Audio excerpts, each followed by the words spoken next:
اس میں شک نہیں کہ ربیع الاول کا مہینہ نہایت خیر و برکت کا مہینہ ہے۔ اس کی نویں تاریخ نہایت ہی سعید و مسرت آمیز ہے، اور دوشنبہ کا دن بھی فیض و نور سے لبریز ہے، کیونکہ اس دن مصلح اعظم، رہبر عالم، سید الاولین والآخرین، شفیع المذنبین، خاتم النبیین، رحمت للعالمین، احمد مجتبیٰ حضرت محمد مصطفیٰ صلی اللہ علیہ وسلم کی ولادت باسعادت ہوئی۔ السلام علیکم ورحمۃ اللہ وبرکاتہ۔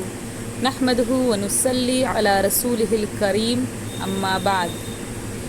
معزز ناظرین و ناظرات، آج کی اس ویڈیو میں آپ لوگوں کے ساتھ 12 ربیع الاول یا جشن عید میلاد النبی کے حوالے سے کچھ باتیں شیئر کرنے جا رہی ہوں کتاب و سنت کی روشنی میں، کہ 12 ربیع الاول یا جشن عید میلاد النبی منانا درست ہے، جائز ہے یا نہیں۔ آئیے دیکھتے ہیں ہمارے علماء یا ہمارے ائمہ کے نزدیک یہ عمل یعنی میلاد مروجہ جائز ہے یا نہیں۔ اعوذ باللہ من الشیطان الرجیم، بسم اللہ الرحمن الرحیم۔ یسبح للہ ما فی السماوات وما فی الارض الملک القدوس العزیز الحکیم، هو الذی بعث فی الامیین رسولا منہم یتلو علیہم لآیاتہ ویزکیہم ویعلمہم الکتاب والحکمۃ وإن كانوا من قبل لفی ضلال مبین۔ اللہ تعالیٰ ارشاد فرماتا ہے، آسمان و زمین کی ہر چیز اللہ تعالیٰ کی پاکی بیان کرتی ہے۔ جو بادشاہ غالب و حکمت والا ہے وہی ہے جس نے ناخواندہ لوگوں میں انہی میں سے ایک رسول بھیجا جو انہیں اس کی آیتیں پڑھ کر سناتا ہے اور ان کو پاک کرتا ہے اور انہیں کتاب و حکمت سکھاتا ہے۔ یقیناً یہ اس سے پہلے گمراہی میں ہی تھے۔ اللہ تعالیٰ اور اس کے فرشتے نبی پر درود و سلام بھیجتے ہیں۔ اے ایمان والو، تم بھی ان پر درود و سلام بھیجا کرو۔ اللہم صلی علیہ وبارک وسلم۔ اے نبی، ہم نے یقیناً آپ کو رسول بنا کر بھیجا ہے، گواہی دینے والا اور خوشخبری سنانے والا اور آگاہ کرنے والا، اور اللہ کے حکم سے اللہ کی طرف بلانے والا اور روشن چراغ بنا کر بھیجا ہے۔ یہ سراج منیر اور آفتاب نبوت ربیع الاول کے مہینے میں عرب کی سرزمین مکہ سے طلوع ہوا، اور صرف عرب ہی کی سرزمین کو نہیں بلکہ اپنے نور سے سارے عالم کو منور کیا۔ اس آفتاب نبوت کے طلوع ہونے سے پہلے دنیا کا گوشہ گوشہ تاریک تھا، حق و صداقت کی روشنی سے محروم تھا، رشد و ہدایت کا چراغ گل اور تہذیب و تمدن کا ستارہ غروب ہو چکا تھا، نیز دنیا حق پرستی کے نام سے بالکل ناآشنا ہو چکی تھی۔ باطل اور ظلم پرستوں کی سلطنت عروج پر تھی، فسق و فجور کا بازار گرم تھا، جگہ جگہ زناکاریاں، شراب خوریاں اور قمار بازیاں ہو رہی تھیں، اور دختر کشی کا عام رواج تھا۔ خاندانی تنازعات اور دشمنی کا بدلہ نسلاً بعد نسلاً چلتا رہتا تھا، ہر جگہ جہالت اور بربریت پھیلی ہوئی تھی، خدا پرستی کا بھول کر بھی تصور نہ آتا تھا۔ ایسی حالت میں رب العالمین کی غیرت و حمیت کو حرکت ہوئی اور دریائے رحمت جوش میں آیا۔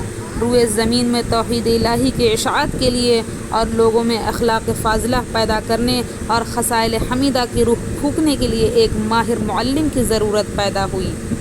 چنانچہ عرب کی سرزمین میں اللہ تعالیٰ نے اپنی رسالت اور نبوت کا بیش بہا خلعت عنایت فرما کر داعی اللہ اور شاہد حق، نذیر و بشیر اور سراج منیر کے القاب سے مشرف فرما کر مبعوث فرمایا۔ اس روشن چراغ کی روشنی چاند اور سورج سے زیادہ ہے۔ مخلوق خدا جس طرح آفتاب اور ماہتاب کی روشنی کی محتاج ہے، اس سے کہیں زیادہ اس سراج منیر کی روشنی کی محتاج ہے۔ اس چاند اور سورج سے دوسرا چاند اور سورج روشن نہیں ہو سکتا، لیکن اس سراج منیر سے بے شمار چراغ روشن ہوئے اور انشاءاللہ ہوتے رہیں گے۔ آفتاب صرف رات کی تاریکی کو دور کر سکتا ہے، لیکن نبوت کا چراغ کفر و شرک اور عقائد باطلہ و اخلاق ذمیمہ کی ظلمتوں کو مٹاتا ہے اور ہٹا دیتا ہے۔ یہ آفتاب غروب ہو کر تاریکیوں میں چھپ جاتا ہے، لیکن چراغ نبوت کی روشنی رات دن میں برابر رہتی ہے۔ لیلھا کنہارھا، یہ آفتاب محدود وقت میں زمین کے ایک حصہ کو روشن پہنچاتا ہے، لیکن چراغ رسالت شب و روز اپنی نورانی ضیاء پاشیوں سے روشنی پہنچاتا ہے۔ اور غیر فانی شعاؤں سے جہالت، ظلمت، الحاد، کفر و شرک کی تاریکیوں کو دور کرتا رہتا ہے، نیز لوگوں کے دلوں اور دماغوں کو صحیح عقائد کی چمک سے منور کرتا رہتا ہے۔ اسی کی چمک سے دنیا نے تمدنی، معاشی، سیاسی اور اقتصادی روشنی حاصل کی ہے۔ اس میں شک نہیں کہ ربیع الاول کا مہینہ نہایت خیر و برکت کا مہینہ ہے۔ اس کی نویں تاریخ نہایت ہی سعید و مسرت آمیز ہے، اور دوشنبہ کا دن بھی فیض و نور سے لبریز ہے، کیونکہ اس دن مصلح اعظم، رہبر عالم، سید الاولین والآخرین، شفیع المذنبین، خاتم النبیین، رحمت للعالمین، احمد مجتبیٰ، حضرت محمد مصطفیٰ صلی اللہ علیہ وسلم کی ولادت باسعادت ہوئی۔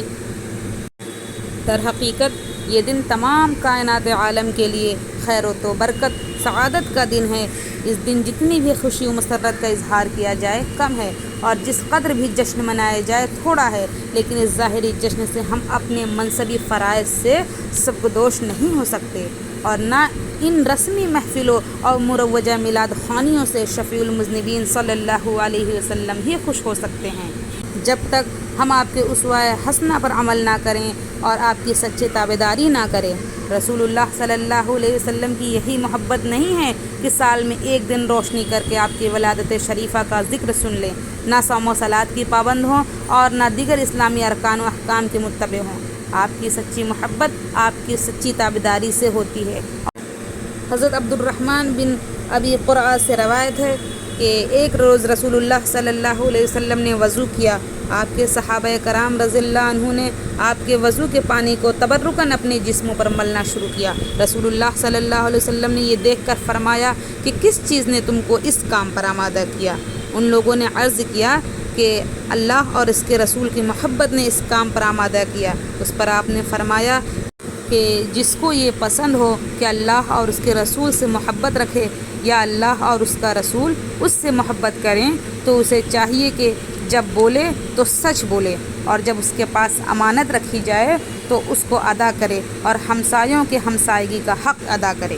بس عاشق رسول صلی اللہ علیہ وسلم کے دعوے دار کے لیے یہ ضروری ہے کہ نبی کریم کے بتائے ہوئے راستے پر چلیں۔